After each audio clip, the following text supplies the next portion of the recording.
right, so our first question is, what category of consumers do you focus your business towards? Ones that buy motorcycles. All right, yeah. So, you know, we sell a heavyweight motorcycle, so it's not for transportation. So it's not a huge group of people. About 1% of the population will ever ride a heavyweight motorcycle. So, you know, a traditional customer has been the baby boomer, which is now, you know, their core customer is 35 to 65 years old, white male. And so we get a lot of our business from them. Going back about 5 years ago, we realized that, you know, it's not sustainable. While that group of population doesn't change over the next 30 years, the 35 to 50, 65-year-old white male, what we call our outreach group of customers is twice as big a pool of people and growing at a considerable rate over the next 30 years. And so we target a lot of our stuff toward what we call outreach customers, which are young adults, which are 18 to 34-year-old, boy or men, women, African American, Hispanic, because they identify with being young more so than they do with ethnicity. Then women over age 35, African American over 35, and Hispanic over 35. So that's in the United States. And so we're looking to grow that market at a faster pace than our core customer. And for the last 3 years, we've grown it at double that rate and bringing new customers in or different customers in to kind of the core. And each international market has their set of outreach customers. I think unequivocally they all include young people, you know, but certainly in Europe ethnicity is not as big a deal. And women are typically on everyone's list to increase the number of women riders. So core customer, but then most of our marketing efforts are now pointed at outreach, and it doesn't alienate our core customer at all, so that's where we're investing more of our marketing dollars. Do you do any work for the military or like? Military, police, fire are huge customers, and bikes are sold through dealers, but through the commissaries in the military. And again, we have special editions for firemen, a fireman edition. Then we sell a lot of police motorcycles. We sell them as pleasure vehicles to a lot of policemen, but then we're by far the largest seller of police vehicles, you know, outfitted police vehicles around the world. So, you know, certainly from Wisconsin and Milwaukee police departments and state patrols have Harleys. But it's a great type of customer. And so a lot of our customers are rebellious in some way, shape, or form. And we say our mission is to fulfill dreams of personal freedom. So these are the people that are, again, rebellious. They like to stand out. Yeah. And when you look at military and police and fire, they fit that profile very well. So I don't know what percentage of our customers they are, but it's a good percentage. Beautiful. Just another quick question.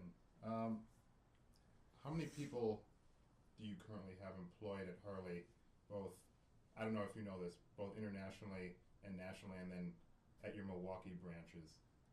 Yeah, so if you need more exact numbers, I'm going to have to get them. We employ 6,400 people that are our employees. Then we have a lot of contract workers and consultants and others that work with us. Of that, I would guess that in the Milwaukee area, there's about or in Wisconsin, there's probably 3,000. And we have a powertrain plant in Menominee Falls. That's probably a little bit shy of 1,000 people. And a plastic parts manufacturer in Tomahawk. And then we've got our headquarters here and a product development center that houses most of the engineers and people working on product. So that's probably roughly 3,000 people in Wisconsin. And of that, 2,500 of them are here in Milwaukee. Okay. It's a pretty substantial amount of people. Internationally, Ian, there's probably we got two small plants, and our sales folks probably 750-ish internationally. And then the other parts in the United States are in York, Pennsylvania, we've got a very large final assembly, and in Kansas City, a final assembly, and then we've got some test track operations in Arizona and Florida. Now, with that, we employ a lot of other people, Yeah. for suppliers, Mm-hmm. and the knock-on effect is, continues on as most of our supply base is in the United States. Yeah. And a lot of it's pretty close to Wisconsin. We're close to us here in Wisconsin. Yeah, I can imagine. The Midwest area seems to do a lot for the manufacturing Yeah. of automobiles and So a great supply motorcycles and chain, stuff like that. especially in the Midwest, and then it's close, makes it easy. But when foreign currencies do weird things, it doesn't always help. Yeah.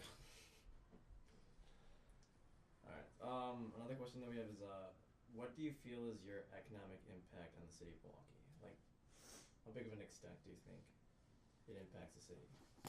I don't know, how's a lot? Let's say, what did I say, about 2,500 in Milwaukee? Yeah. We take a salary estimate. So probably from a salary standpoint, 300 to 350 million. Capital that we spend a bit over 200 million. I would say 60-70% of it is here. So take another 150 million. Then you got all the expense money, all the marketing dollars, all of that. Probably add another 100 million. And so what are we up to? 3 to 350. 450, 550, probably $600 million. Now that's just us. And again, we've got we've got hundreds of temp workers and consultants that work for us, and then all the supplier impacts, and there's a fair number here in Milwaukee, right, that are reliant on us for a lot of their revenue. So again, very roughly, probably, I don't know, 600 to 900 million. And then I'm sure the events you guys bring to Oh Milwaukee yeah, good point, too Ian. do. Yeah, so I don't. For example, the 110th, there was hundreds of thousands of people that came in and filled hotels all up. Not only Milwaukee but throughout Wisconsin. Yeah. And we've got the museum. People are coming, and spending a fair amount of money there. So it's quite significant. There's a lot of people that travel just to see the facilities. Yeah. Thousands and thousands of people take the plant tour at Pilgrim Road, and so it's a lot. So it might be higher, upwards of $1 billion. Yeah. It's a huge amount. Just another quick question. Do you know by chance the number percentage-wise of motorcycles that you sell to people around this area? Do you see that people around this area buy motorcycles more so than in other parts of the country? Yeah, Wisconsin is one of the highest states of our sales. Texas, California, Ohio, I think are a little bit bigger. Mm-hmm. So I saw your question, and again, an estimate. And if you Yeah. guys need better numbers, I can, get somebody working on it. But I'd say less than 1% of our sales will come out of the city of Milwaukee. But I'd probably say 3% of our worldwide sales are coming from Wisconsin. And so it's not insignificant. 2/3 of our sales are here in the United States, and then 1/3 international. Still 3%. Yeah. It's a pretty big Yeah, amount. a lot of great customers. We had obviously a very high market share. Yeah. And it's a pretty big state, but not nearly as big as some of the others. So it's a high penetration of Harley riders. Do you think it's partly due to the reason that, let me rephrase that. Do you think people here in Wisconsin and Milwaukee like to buy the motorcycles because Harley is a local I think so. company, and Yeah. you guys do so much for That and it's cool as hell. people want to be Yeah, rebellious? I think absolutely. That's why we'd have a bit of a higher market share. I think there is a lot of pride that it's a local company in Milwaukee Iron, and people come from all over, and when you see people riding into the museum or into a rally, I think there's a big sense of pride. And if you're going to look for a motorcycle, you certainly would consider it. Yeah. Sure. Do you think you could give us an estimate of your company's annual revenue growth during the past 5 years? 5.6%. 5.6%. That one I did calculate. That's oh, okay. All right. And then, I guess going off of that question, maybe going back a few more years than 5 years, but can you speak to how the recession of late has affected Harley's growth and Yeah. Well, the recession was very tough for Harley.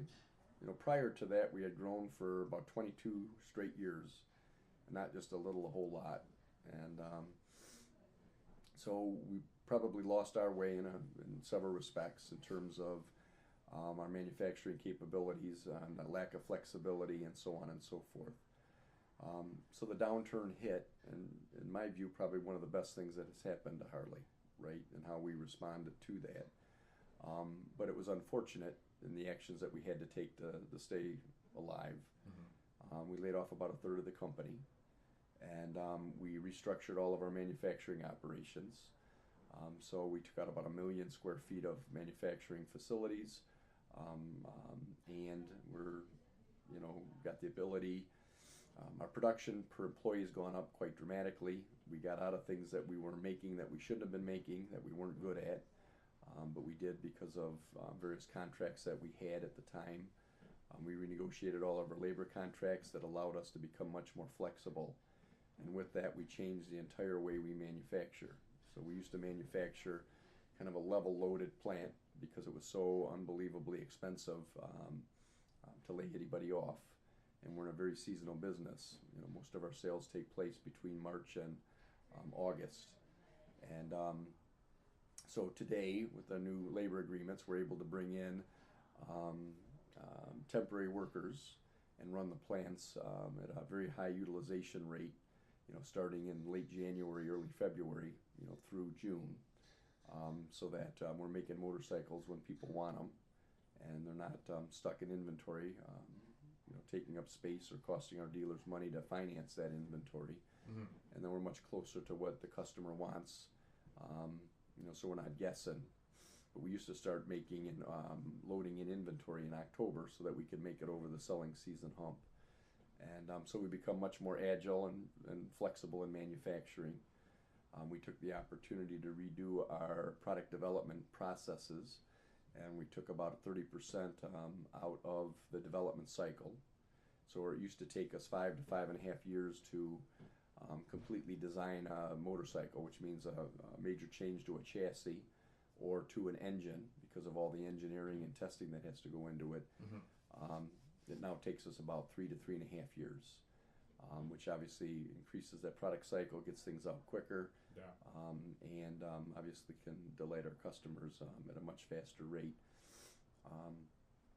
And then the third is that we've really changed how we go to market with our retailers, and focusing on the customer experience, making sure that no one feels like a transaction when they walk into a dealership, that it is about the experience of being associated with Harley Davidson. So all of those things took place. First, a restructuring, which is quite simply changing assets, writing things off, and whatnot, which was pretty straightforward. And with that, we spent about $500 million, and we got an annual return of about $300 to $320 million a year forever on that investment. And then from that, we transformed the areas of manufacturing, product development, and retail, which I just talked about. Mm-hmm. And now we're really moving into the growth phase, focusing on growth and international expansion. So while it was gut-wrenching and the impact that it had on folks that we employed, from a business standpoint and from getting much sharper on the products that we develop, and much more focused, we got rid of 2 motorcycle companies that we owned that lost money, and got out of things that we shouldn't have been doing, and got them to suppliers that are much more capable of doing a better job. All of that has been, a tremendous benefit for Harley. So basically what you're saying is, although you guys definitely were hurt, like pretty much everyone else during the recession, it was a chance for you guys to rebuild, refocus. Yeah, it was a catalyst for change. Become more efficient, Right. and move towards like like a lean manufacturing kind of model, Right. more or less. Yeah. And going back to the 80s, we were the poster child for, just-in-time manufacturing, and now they call it lean, but another version of that, because we were about to go bankrupt, and we had to be, and we came very sharp and very good. Mm-hmm. And after 22 years of, we were an anomaly. No other company in the world has had a supply-demand imbalance as long as we did. So when you look at your economics, go figure something where you can never supply enough, and what happens to price, right? So our dealers were gouging customers and taking advantage of that situation, and that lasted for about 15 years. And with that, we became probably too complacent and not as innovative as we needed to be, and the downturn really acted as a catalyst for us to restructure the company and to get where we need to be. And I know in your answer you spoke to this a little bit, but where do you see Harley's growth now that we're kind of moving out of this recession? Do you see it growing significantly, or Yeah, I think there's a lot of growth opportunity. One, we expect international to grow faster than domestic, and we expect outreach in the United States to grow faster than our core customer. And that's how we're developing, designing, and marketing products. But international is a great example. It's for all those years that we couldn't supply the U.S. market, we really didn't let the international market grow at a faster pace. So just in the last 10 years alone, we've increased, when I started, we're at 18% international, now we're 36, so we've doubled it in an 11-year period of time because we now have capacity and we're focused on it. So we're adding a lot of international dealerships, and would expect that to drive our growth in the future. Still a lot of opportunity in the United States and bringing in new people into the brand, and we've been extraordinarily successful with that. And for example, young adults, which is the biggest piece of that outreach segment, we've got nearly 1 out of every 2 motorcycles sold in the U.S. Are Harleys. Most people would not think that. They think, well, they're sport bikes or whatever it might be. And that's up 14 percentage points in 5 years. And it's really just because of the focus we placed on making our product more relevant, to young adults. Yeah. So they didn't want their dad's chromed out Harley, but they thought the brand was really cool. Yeah. And what's not to be cool about freedom and independence, irreverence and rebellion, right, which we stand for. So we came up with dark custom motorcycles, which are much more sinister looking, blacked out, in some cases no chrome, engine blacked out, pipes blacked out, and young adults have adopted that as their Harley, and have sold great and gained a dramatic amount of market share.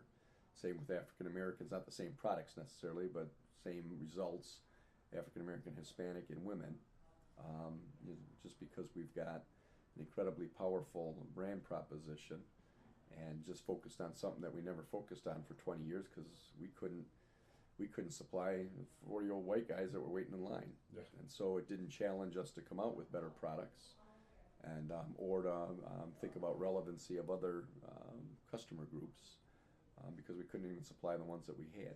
So you take the easy ones, right, and we did, and with that we lost some of the muscle in terms of innovation and reaching out to other customers. In the last several years since the downturn, we've been very focused on it and very successful with the results. Pretty impressive. So it's been fun. Yeah. Yeah, covered everything, didn't we? I think so. Just one more question, just to end it on.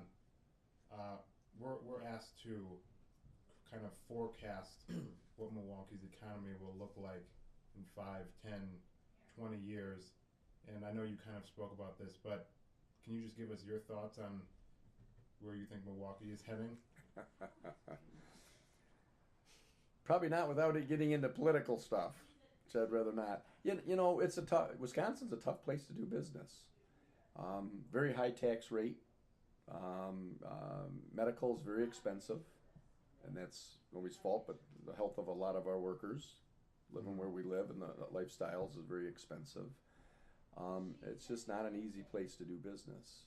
and so, um, you know, won't grow as fast as some other states that are much more conducive to creating an environment where it's easier to do business. Now, having said that, we love being in Wisconsin. We'll never consider leaving Wisconsin, but it's got some higher costs. Inherently, got some higher costs than other states. Would you say that? What were you going to say? No, I wasn't. Would you say that maybe other of the top companies around here, Johnson Controls, Manpower, would you think that they're bouncing back from the recession as effectively as you guys have? Yeah. I don't know much about Manpower. Mm-hmm. Johnson Controls don't know a ton about their business, except the auto industry has bounced back pretty well, and they certainly are a huge supplier to the auto industry. And again, it's not only Harley. I think a lot of companies, the recession was very good for, and that marginal dollar, which you learn in economics, right? Mm-hmm. Comes with lower profit, and you have to do other things to get it. And so I think that back in 2006, prior to the recession starting in 2007 and certainly crashing in 2008, a lot of companies were getting into businesses that didn't have a tremendous amount of competency. And with the downturn, people pulled back, focused on what they were very good at, and sized their businesses, with respect to what the economy had dealt them. And I think a lot of businesses have come out much stronger than they went into the recession. That was a very ugly 2 or 3 year period of time for obviously employees, the company, as well as investors.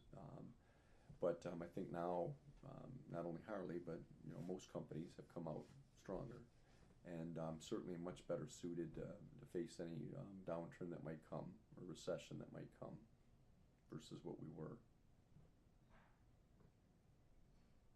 I have one other quick question, if you don't mind. With like the technology boom that we've seen probably over the last 15 to 20 years, how has that affected Harley? Has it substantially made your practices much more efficient, or have you seen that it's hurt you guys because a lot of other companies are coming out with the more streamlined sport bikes, and then you have a Harley? No, so there's two aspects to technology, and I think you hit on both of them, Ian. One is from an efficiency standpoint, right?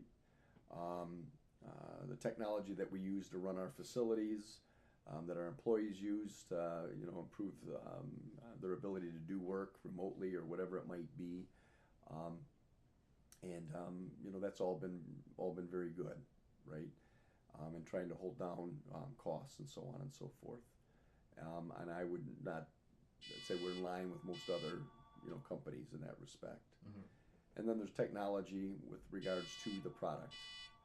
And in the last 5 years, we've been very good in terms of revamping the product development. And we just came out with a new line of motorcycles that took the touring gold standard up numerous notches. And there's several things on motorcycle that's never been done in motorcycling before, such as link brakes, built-in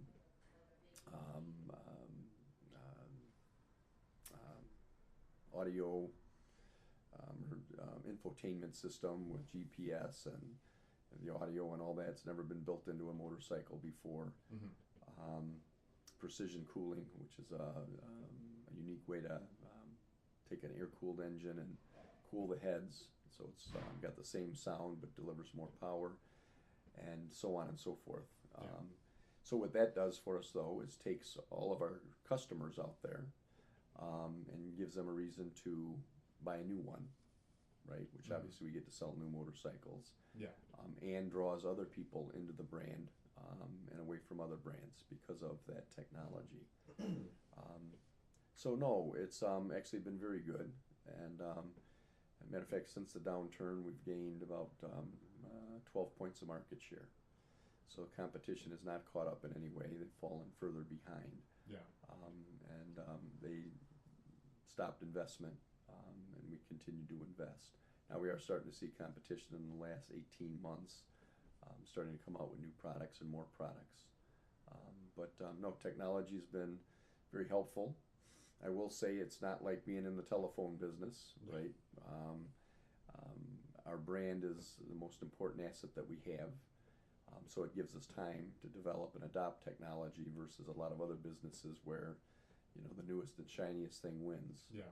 It is about the experience with Harley Davidson, about the brand, and you can only get the brand from us, right? Mm-hmm. You can get a higher displacement engine from somebody else, but you can't get a Harley, unless we deliver it. So that provides I don't want to say a barrier, but it provides us more time to respond with technology and not get usurped, like Blackberries, right? Yeah. But 10 years ago, the whole smartphone was called the Blackberry. Now they're struggling to stay alive, right? Yeah. And so technology is very important, but it's balanced by the fact that the brand is so desirable, and we need to keep up what it represents in freedom and independence and rebellion, so that people like you guys, when you're out looking for a motorcycle, Yeah. want to get a little bit of that. Yeah. So, and then with sport bikes, the biggest distinguisher is displacement. So they got to keep inventing new engines or developing new engines, which is really expensive to do. And we've had probably 10 engines in 100 and some years. And so we're not in displacements. We're not chasing displacement or speed because we've got the brand that people want. Yeah. Now we got to stay competitive, but we don't have to be ahead of the pack. Yeah.